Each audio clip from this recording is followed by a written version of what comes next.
New tonight on KGW News, wild video of a wheel flying off a monster truck at a Washington show. The damaged drivers found waiting in the parking lot. Plus, I can hardly believe it. Neighbors in shock after authorities say a man broke into multiple strangers' homes with deadly consequences. Then, when I opened the door and the whole side was in flames. Escaping with their lives, though not much else. The new tally of destruction in the gorge as crews buckle down to control a wildfire. And later, move over, Levi's.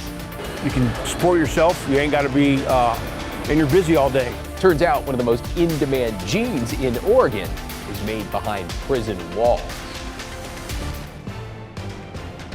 A very good evening. Thanks for joining us. I'm David Mulca. New tonight, amidst growing pressure from the Trump administration, Kaiser Permanente, which operates hospitals and clinics in the Portland metro, says it will no longer provide gender-affirming surgeries for minors. Alma McCarty has reaction to the move.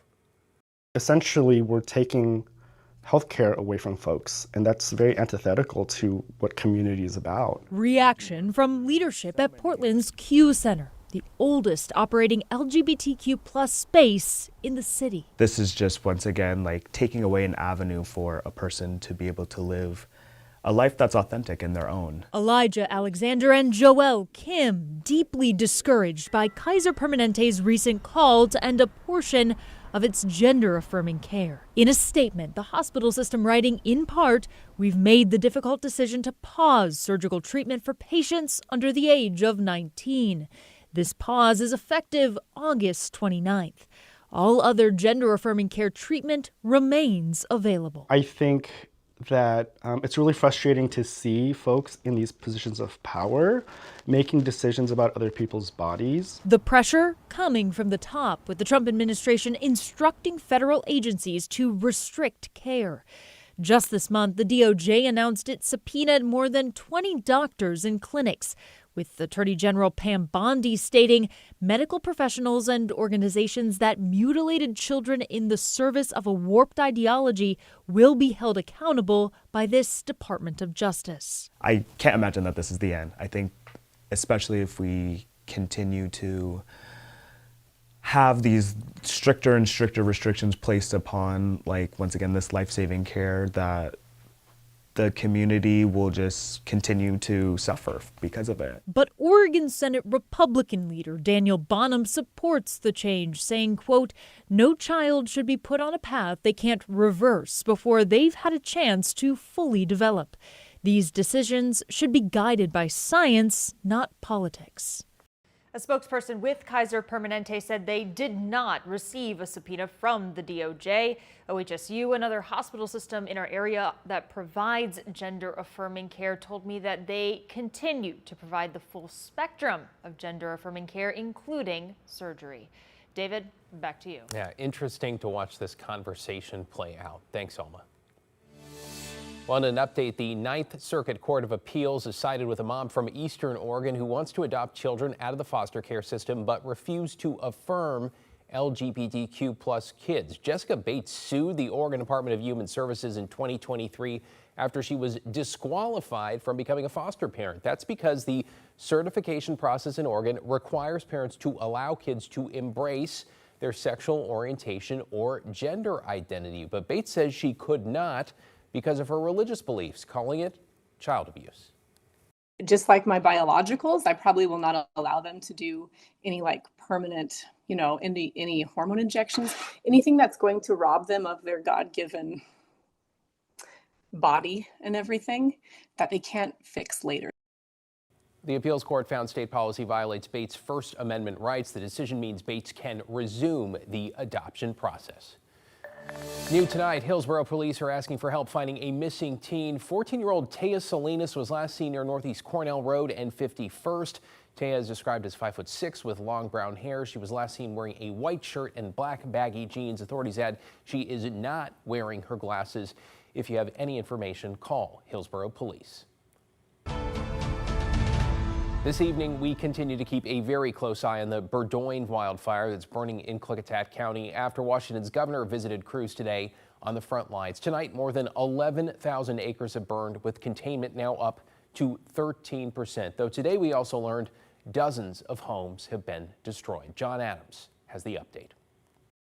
Hundreds of firefighters remain in Klickitat County fighting the Berdoin fire. Many of them are here in White Salmon camping at this school. We spoke to a family earlier today who lost everything to the fire.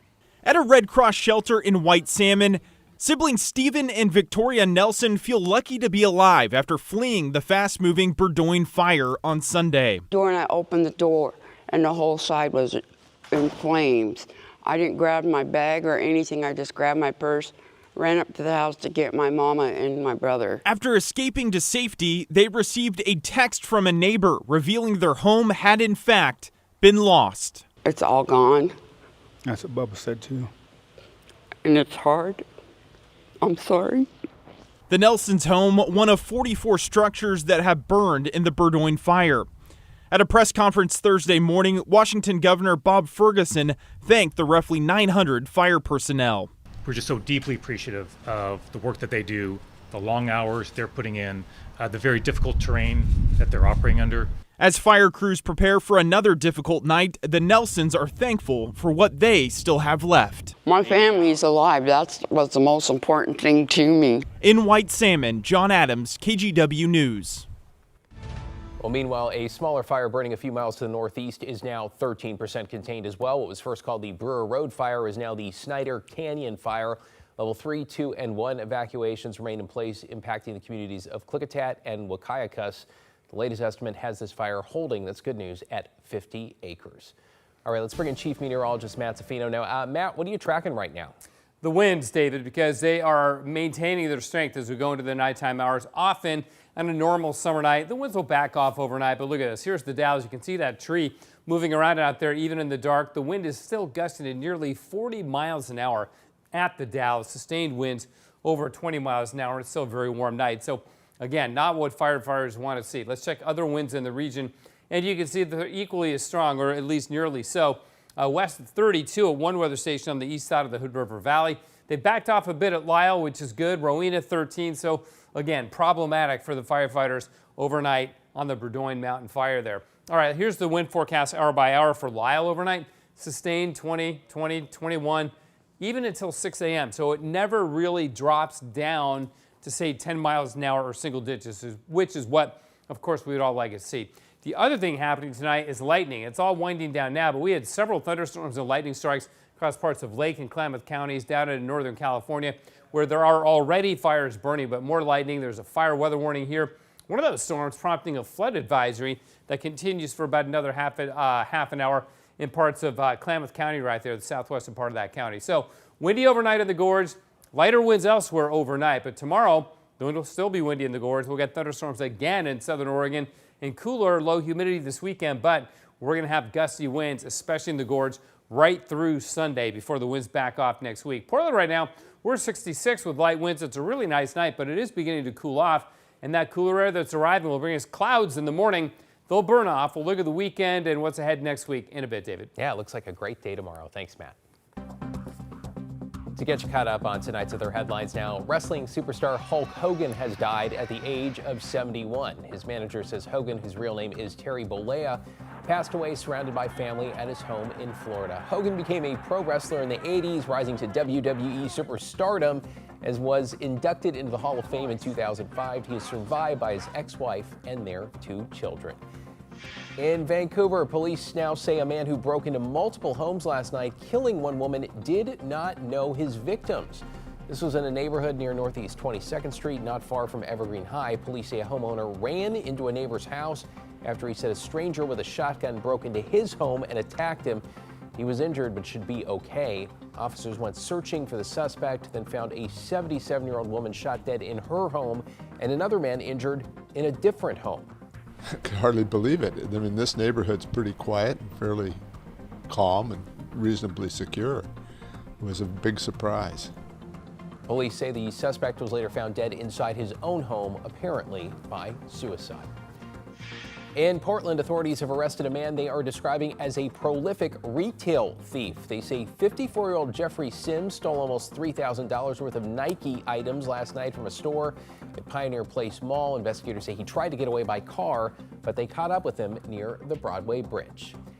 And staying in Portland, officers searched a home in the Sunnyside neighborhood looking for evidence on a prolific graffiti vandal. They say the tagger is known as Monk 6 and often targets elevated, highly visible locations. Authorities say they seized dozens of spray paint cans and thousands of examples of the Monk 6 moniker. Police have identified the suspect but have not yet released their name.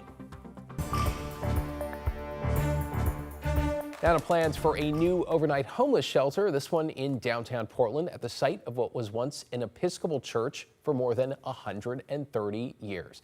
Catherine Cook's live tonight with reaction from neighbors. Catherine? David, a reaction tonight was a lot different than what we've been hearing in response to other homeless shelters in the works.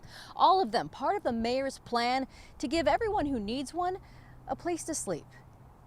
On the edge of downtown Portland and Goose Hollow, there's a window with a view of how Portland's homeless crisis is changing. It's a good thing for them. On August 4th, St. Stephen's Episcopal Parish will become Portland's newest overnight low-barrier homeless shelter.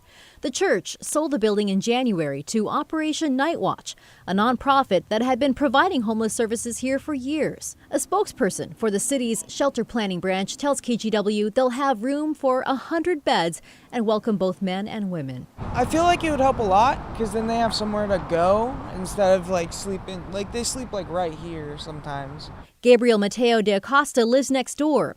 He worries about those sleeping on the streets, especially in the winter. It kind of hurts my heart that they have to. I feel like people can use that for bettering their life. So does Portland Mayor Keith Wilson. It's why he committed to adding 1,500 new overnight shelter beds by December. That includes this building in the Pearl District. It's slated to open as a 200-bed shelter in September, though many neighbors here are fighting the city on it. This is a community of people that have real concerns and that are being ignored, frankly. No one we spoke with near St. Stephen's said they opposed this shelter. I've been homeless before. It is not what people think. This woman, who didn't want to be identified, also lives near St. Stephen's. She says overnight shelters helped her get back on her feet. Everybody needs to sleep. And I know that these streets are deadly, in a lot of different ways. The city tells me they're going to notify neighbors of the incoming shelter next week. They're also inviting them to tour the shelter next Wednesday evening. David. I suppose keeping that conversation going. Catherine Cook in Southwest Portland. Thanks, Catherine. Well, this all comes as Governor Tina Kotek signed into law today a statewide plan that includes more than $200 million meant for addressing homelessness over the next couple of years. The state's Office of Housing and Community Services will distribute and track the funds and outcomes and set rules around how it can be spent. The governor stressing that state and local jurisdictions need to stop relying, we've heard this before, on one-time funding sources and commit to permanently funding housing services. This emergency that's facing our state will be with us for a while. So we need to know the direction we're headed, how we make it sustainable, and we need to evaluate if what we're doing is working. And Kotek says the state is on track to pay for over 4,800 shelter beds and to get more than 3,000 people off the streets.